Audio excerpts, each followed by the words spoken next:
கிறிஸ்துவுக்குள் அன்பானவர்களை கர்த்தருடைய நாமத்தில் உங்களை மகிழ்ச்சியோடு வாழ்த்துகிறேன். கர்த்தர் உங்களோடு இருப்பாராக, உங்களை ஆசீர்வதிப்பாராக. சீர்பெறுவோம், சிகரந்தோடும். உலகத்தில் தேவன் நமக்கு எவ்வளவு நன்மைகளை கொடுத்தாலும் அந்த நன்மைகள் நம்மை வாழ வைக்கும் என்பதற்கு முழுமையான உத்தரவாதம் இல்லை. இந்த உலகத்தில் ஆண்டவர் நமக்கு ஆஸ்தியை கொடுக்கலாம், இல்லை என்ற அந்தஸ்தை கொடுக்கலாம், வசதியை கொடுக்கலாம், வேலையை கொடுக்கலாம், தொழிலை கொடுக்கலாம், இல்லை ஒரு வாழ்க்கை துணையை கொடுக்கலாம். இந்த மாதிரி இந்த உலகத்தில் நமக்கு தேவைப்பட்ட பல நன்மைகளை ஆண்டவர் கொடுக்கலாம். ஆனால் இவைகள் நம்மை வாழ வைத்து விடும் என்பதற்கு உத்தரவாதம் இல்லை. என்ன, தேவன் தானே கொடுத்தார், தேவன் கொடுத்தால் நம்மை வாழ வைக்காதா? ஒன்றை புரிந்து கொள்ள வேண்டும். இந்த உலக சூழல்களில் நிறைய நன்மைகளை தேவன் கொடுக்கிறார்னால் அந்த உலகத்தில் தான் கொடுக்கிறார். உங்களுக்கு பணம் எங்கிருந்து வருகிறது? உலகத்தில் தான் வருகிறது. நிலம் எங்கிருந்து வருகிறது? உலகத்தில் தான் வருகிறது. வேலை எங்கிருந்து வருகிறது? உலகத்தில் தான் வருகிறது. தொழில் எங்கிருந்து வருகிறது? உலகத்தில் தான் வருகிறது. இவையெல்லாம் உலகத்திலிருந்து வருகிறவர்கள். இவைகளை ஆண்டவர் உங்களுக்கு கிடைக்கும்படி செய்தாலும் அவைகள் உங்களை வாழ வைக்கும் என்பதற்கு உத்தரவாதம் இல்லை. சாலோமன் ராஜாவுக்கு தேவன் ஆஸ்தி, அந்தஸ்து, அறிவு, ஞானம் எல்லாவற்றையும் தான் கொடுத்தார். ஆனால் அந்த மனிதன் திரும்ப திரும்ப சொன்ன காரியம் என்னவென்றால், மாயை மாயை, சூரியனுக்கு கீழே நடந்தவர்கள் எல்லாவற்றையும் கவனித்து பார்த்தேன், மாயும் மனதுக்கு சஞ்சலமாக இருக்கிறன்னு சொன்னான். தேவன் தானே அறிவை கொடுத்தார், தேவன் தானே ஞானத்தை கொடுத்தார், தேவன் தானே செல்வத்தை கொடுத்தார், தேவன் தானே அந்தஸ்தை கொடுத்தார். அது ஏன் அவனை வாழ வைக்கவில்லை? ஒன்றை புரிந்து கொள்ள வேண்டும். உலக பிரகாரமாக தேவன் நமக்கு பல நன்மைகளை தந்தாலும் அது நம்மை வாழ வைக்கும் என்று நாம் உறுதியை சொல்லிவிட முடியாது. நம்முடைய வாழ்க்கைக்கு அவைகள் உதவலாம்.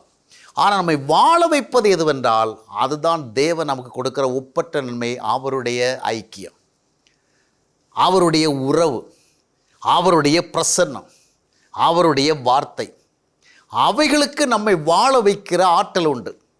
நம்முடைய வாழ்வின் எல்லா சூழல்களிலும் தேவனுடைய ஐக்கியம், தேவனுடைய உறவு, தேவனுடைய வார்த்தை, தேவ பிரசன்னம் நம்மை வாழ வைக்கும்.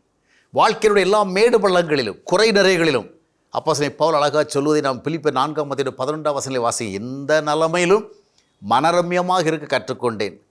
13 என்னை பலப்படுத்துகிற இயேசு கிறிஸ்து. அப்போ கிறிஸ்து நம்மோடு இருப்பது தான் ஆசீர்வாதம். இந்த ஆசீர்வாதம் உங்கள் வாழ்க்கையில் வந்துவிட்டால் உலக பிரகாரமான சூழல்களில் சில நன்மைகள் உங்களுக்கு எதிர்பார்த்தது கிடைக்காமல் போனால் கூட நீங்கள் வாழ்வீர்கள். ஏன்னா உங்களை வாழ வைக்கிற ஆற்றல் தேவனுக்கு இருக்கிறது. வார்த்தைகள் மூலமாக நம்மை வாழ வைப்பார், தம்முடைய ஐக்கியத்தின் மூலமாக நம்மை வாழ வைப்பார்.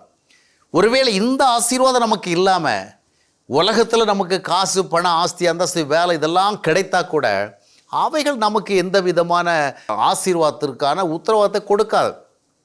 சிலர் சொல்லுவாங்க, ஆண்டவர் தானே வந்து எனக்கு இந்த பொண்ணை கொடுத்தாரு, ஆண்டவர் தானே இந்த கணவனை கொடுத்தாரு, ஆனால் எனக்கு இந்த வாழ்க்கை அவ்வளோ ஆசீர்வாதம் இல்லையேன்பாங்க.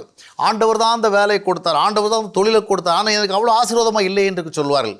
ஒரு உண்மை புரிந்து கொள்ள வேண்டும். வேலையானாலும் தொழில் அந்த உலகத்தில் தான் ஆண்டவர் கொடுத்தார். உங்களுக்கு கொடுக்கப்பட்ட வாழ்க்கை துணை கூட பரலோகத்திலிருந்து வந்த வாழ்க்கை துணை அல்ல. உங்களுக்கு கொடுக்கப்பட்ட மனைவி பரலோகத்திலிருந்து வந்தவங்க கிடையாது, இந்த பூமிக்குரியவங்க தான். எனவே இந்த பூமிக்குரிய சூழல் அவங்கள்ட்ட இருக்கும். அதனால் அவைகள் உங்களை வாழ வைத்து விடும் என்று எண்ணிவிட முடியாது. தேவன் உங்களுக்கு தம்மையே கொடுக்க முன்வந்தார். அவரை பெற வேண்டும், அவருடைய ஐக்கியத்தில் வாழ வேண்டும், அவருடைய பிரசன்னத்தில் வாழ வேண்டும், அவருடைய வார்த்தையோடு வாழ வேண்டும். அது நம்மை வாழ வைக்கும். எல்லா சூழலிலும் நாம் வாழ்ந்திருப்போம், தலை நிமிர்ந்து நிற்போம். எல்லா சூழல்களிலும் என்னை பலப்படுத்துகிற இயேசு கிறிஸ்துவினாலே எல்லாவற்றையும் செய்ய எனக்கு பலம் உண்டு, வாழ்ந்திருக்கும் தாழ்ந்திருக்கும் எனக்கு தெரியும் என்று நான் உறுதியுடன் சொல்ல முடியும். அப்படிப்பட்ட ஆசீர்வாதத்தை நான் சுதந்திரித்துக் கொள்வதற்கு முழு கவனத்தை செலுத்தவும் கர்த்தர் நம்மோடு இருப்பார்.